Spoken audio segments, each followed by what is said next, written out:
Hello, good evening po sa lahat mga kaibigan. Ito po si Kuya Nance TV. Pasensya na po kayo, hindi po tayo nakapag-upload po ng madalas. So sisikapin po natin na mag-upload po ng video para sa inyo. Para na-miss ko kayo. Wala po kasi kami ng budget. Basta nagkakaroon na kami ng budget. Doon na kami lumalabas o kundi kaya kasi wala pa tayo sweldo kay YouTube.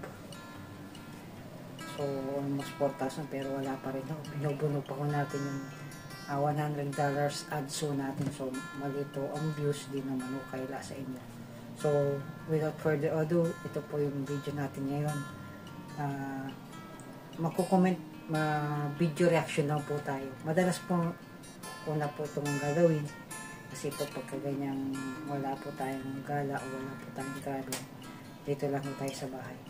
So madalas po tayong, sana ho, samahan nyo po si Kuya Nance na mag-video reaction. So ano mang komento nyo, comment down below po dito at ating pong babasahin. So meron nung last 2 days or 3 days, I think,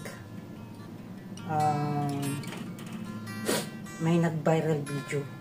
So tingnan ho natin yung viral video. Viral ngayon, dito sa probinsya ng Bohol, ang umano'y operasyon ng Land Transportation Office o LTO, kung saan ay makikita natin sa video na nagkakarga sila ng mga nahuli nilang motorcycle habang may isang lalaki na huminto, sakay ng kanyang motorcycle at walang suot na helmet. So, yan ho, ayon ho sa kwento, ayon ho sa ating napag-alaman, kagagaling itong mga enforcer na to, galing din ho within the area na Panglao na meron po silang operation na operation dyan sa lugar na yan.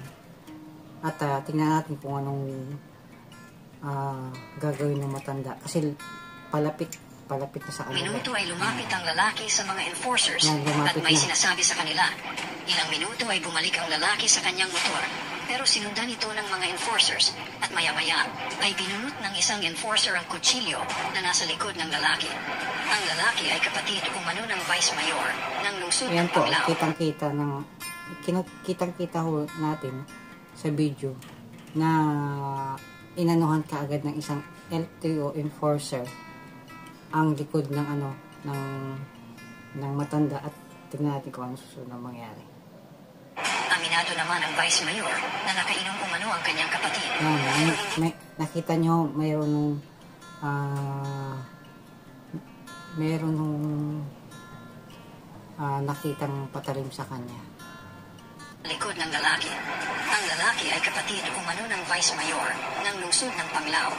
Aminado naman ang Vice Mayor na nakainom umano ang kanyang kapatid.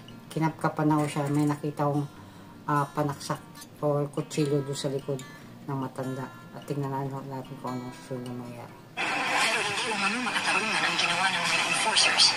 Sa kabila ng viral video na kumalat sa probinsya, ay hindi umano natuwa ang gobernador ng Bohol at pinapa-full out na lahat ng LTO enforcers at pinaimbestigahan ang nasabing insidente.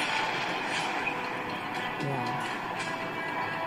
Ayan ho yung viral ho, nag-viral ho last 2 days ago or na meron yun ho, gaya sinabi ko, nag-operasyon ng isang LTO ito sa Panglao, Bohol. Nangyari ito sa lugar ng Bohol na kung saan meron nila sa operasyon nila na yun, sinabihan sila nung lumapit yung isang matanda sa kanila at sinabi ayon sa ating napag-alaman na ang pagkakasabi ng matanda sa kanila is bakit yung mahihirap lang ang inuhuli ninyo? Kasi makikita natin sa video, meron nung nag-operasyon sila, meron nung motor na binatak sila o nahuli nila at nilapitan sila ng matandang yun na kung saan sinabi sa kanila daw bakit yung mahihirap lang ang hinuhuli ninyo. So sinundan siya ng mga napikon ata yung mga LTO at sinundan siya at sa kanyang motor And then, pinagtulungan siya ng 5 LTO enforcer na nakuha sa likod ng matanda. So, nandun siya, nakasakay sa motor. So, ayun, nakita naman ho natin ang sumunod na pangyayari. Pinagtulungan ho siya. And then, ayon ho sa balita na hospital daw itong matandang to, nagkaroon daw ng back pain. And then, sinakal pa siya ng mga enforcer. Pinagtulungan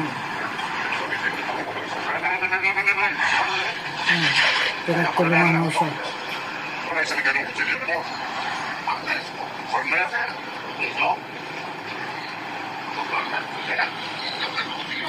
So, ayon doon sa LTO enforcer, nakainom daw. Yun ang pinaka nila na katwiran na kahit na. And then nagkaroon ng conference ang department o si Secretary Dizon ng DOTR at ito yung kita ng ating mga law enforcers. Yan. Kaya po, yun po ang basihan ng aming desisyon ngayon. Matapos patawan ng preventive suspension ang 5 enforcer ng Land Transportation Office sa Panglao, Bohol dahil sa marahas na panguhuli sa isang magsasaka ngayong araw. So, nirelieve na o tinanggal na sa kanilang mga trabaho itong mga enforcer na to. So,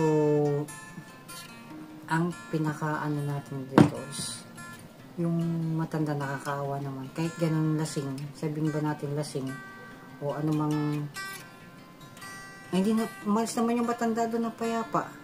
Sinabi lang sa kanila ng ganun at hindi naman sila inano ng matanda.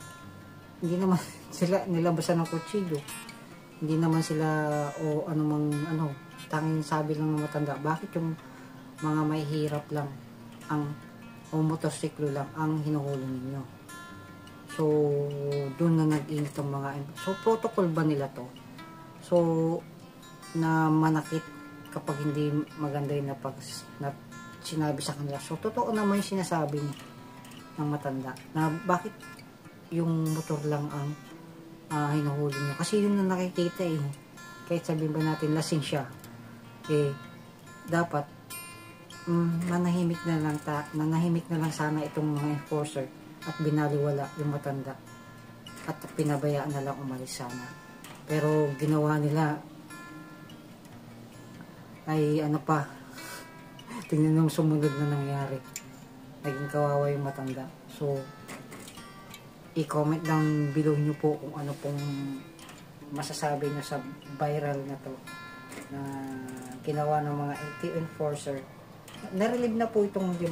So, sana andun yung respeto doon sa matanda na katulad sinabi ko, hinayaan na lang na pinaalis yung matanda na walang gulo. Kasi kahit sabihin ba natin may dala siyang kutsilyo, hindi naman sila inano o anumang binantaan o anuman, nakapkapan na siya may kutsilyo. So, walang masama doon sa ginawa ng matanda. So, yun. Sana ho, supportahan niyo po ako sa aking video reaction na aking ginagawa. Sana po andun po rin po yung shoutout po sa ating lahat. Isang magandang gabi po. So, hindi ko na po papahabain video lang po. I-comment down niyo po below kung ano po mga masasabi niyo regarding dito sa nag-viral na video na ito. So, ito po si Kuya ng TV. Isang magandang gabi po sa ating lahat. God bless us all and lagi po natin tatandaan na honor thy father and thy mother para